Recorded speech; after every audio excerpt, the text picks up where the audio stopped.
20 minutes of education. We've all heard about the long livers of Japan or somewhere closer to us in Europe, but have you ever visualized these people? What are they like? What was their life like? And what is it like now? What do they eat? What is their daily routine? How many partners did they have in their life? And in general, is it actually fun to live that long? Spoiler alert, I'll say now you can prolong youth, but more of that later. Let's start with what we mean by abstract long life. Well, 100 something years, right? To be specific, and I immediately invite you to meet John Calment, who lived not just a little but a lot, 122 years and 164 days. So she really lived a long life and tops an interesting list of our human world called verified supercentenarians. These are people who reached 110 years and older, and their birth date is verified. That is confirmed by reliable documents like a birth certificate or a church record. By the way, this age of supercentenarians, 110 years and above, is reached by roughly 1 in 1,000 centenarians. And centenarians are considered those who live beyond 90. So when you and your friends turn 90, you could make bets on each other who will reach super status. Everyone puts in some money, puts it in a bank deposit box, the key to which can only be accessed at 110 years old. Nice to have the super status and make money too. I wonder, what would I spend money on at 110? Tell me in the comments, what would you spend this money on? Because probably you've tried a lot of things and interests are different. Back to John Calment. Let me say right away that she's already passed away. It happened in 1997. In short, she was born and lived in France, was a housewife, had one lawful husband her entire life, who was her third cousin, which back then was more normal than it is today. By the way, Einstein's second wife was his cousin. So let's just say it's okay. And our long-liver John had a wealthy husband, so her life wasn't burdened with work. She played tennis, roller skated, swam, played piano, and went to the opera. It happened that she outlived her husband, daughter, son-in-law, and even her grandson. And since eventually she had no heirs left, at age 90 she signed an agreement to sell her apartment to a lawyer who was 47 years old. He agreed to pay John 2,500 francs each month until her death, so he would pay off the apartment in 10 years. Obviously, the lawyer thought he was making a really good deal with a 90-year-old woman. But who knew John Calment would live another 32 years? Not only did this agreement make the apartment 3 times more expensive for the lawyer, but he didn't even live to see it paid off. His family continued paying after his death. John herself commented about this situation. Sometimes life gives you bad conditions. Drop the mic. That's such a chill lady, and we'll talk a bit later about her lifestyle. Meanwhile, let's look at a couple more people from the supercentenarium top list. Among them is a Japanese Tanaka Kane, who sold rice cakes and noodles in a family-owned shop, was married and had 4 biological children and 1 adopted. She lived 119 years. Third in this supercentenarian top is American Sarah Knaus, who also passed at 119. Worked as an insurance manager during her life, was married and had a single daughter, who by the way lived 101 years. Maybe you've already noticed that so far, all these people who lived so long are women. And I tell you, that's not a coincidence, it's statistics. Male centenarians and especially supercentenarians are rare.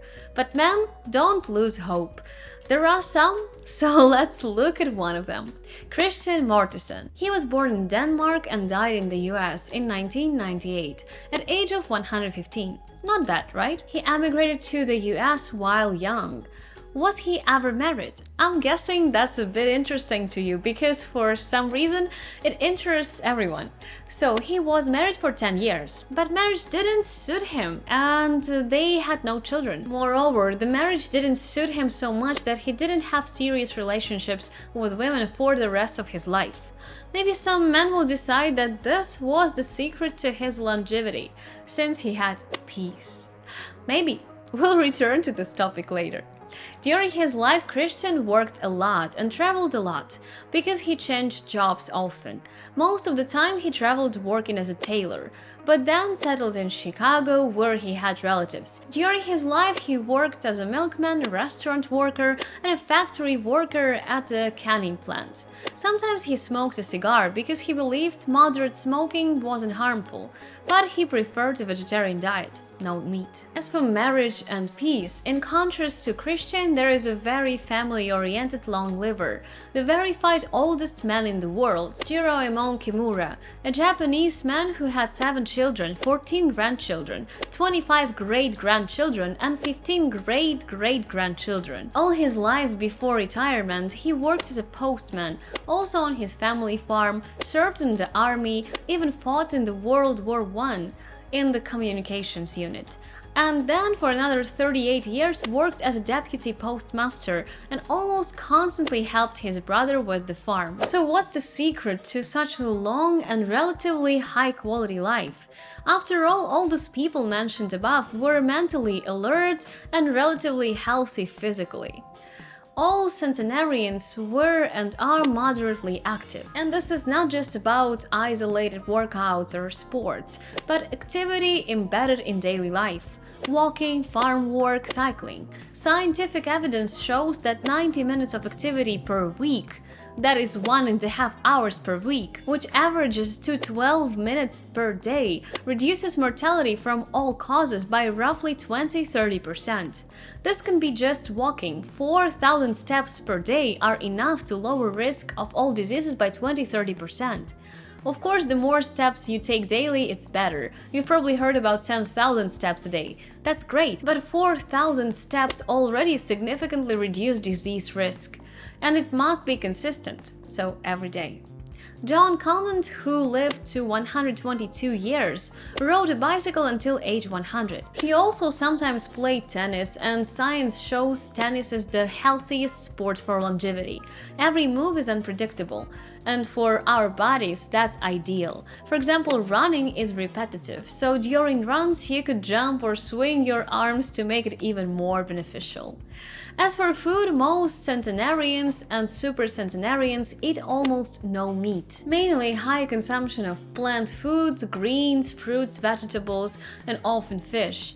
But that's also because many of them live in specific regions. There are so-called blue zones on the planet, where centenarians are most concentrated. Okinawa in Japan, Sardinia in Italy, Icaria in Greece, and Peninsula in Costa Rica, and also the city of Loma Linda in California.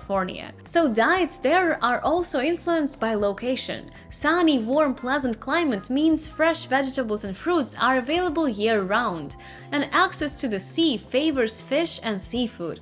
Logically, high fiber supports gut health, antioxidants reduce oxidative stress, and lower saturated fat protects the heart and metabolism. But an exact ideal diet isn't the key. It's about balance and enjoyment. John Conant, for instance, living in France and the oldest person on the planet, loved chocolate and ate it in large amounts, and regularly drank wine. She followed a Mediterranean diet: olive oil, vegetables, whole grains, fish, wine, limited meat. But paradoxically, John smoked for 95 years of her life. So, more interesting factors, in my opinion, are mental. Attitude towards life. All mentioned centenarians were stress-resilient and approached life lightly and optimistically. Chronic stress was low. They are described as cheerful, peaceful personalities, enjoying life as it was. Another extremely important factor, according to the centenarians, is having a purpose. You need a reason to wake up each morning. In Japanese, it's called ikigai, a reason to live, something that makes life worth living. And size of this purpose doesn't matter. It's about joy and meaning through hobbies, relationships, or activities. So do what brings you joy and what you find meaningful. If there's no joy or meaning, maybe stop and think, then perhaps change your life direction. Also, quality sleep is crucial for longevity. I have a separate episode about this with scientific advice on improving sleep. Actually, there are quite a few supercentenarians, but they are all different. Some worked hard all their lives, some didn't work at all. Some didn't drink or smoke at all, and some drank wine moderately and smoked without seeing harm. But statistically, harmful habits are rare among centenarians. The main thing is to approach life lightly, and I'll quote the supercentenarians themselves for inspiration.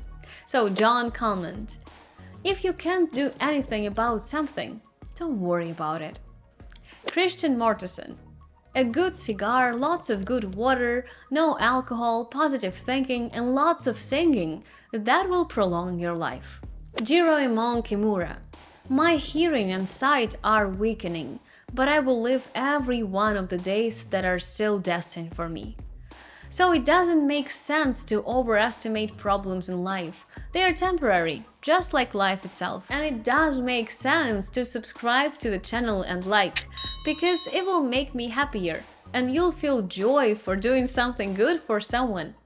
That's already a reason to live. See you.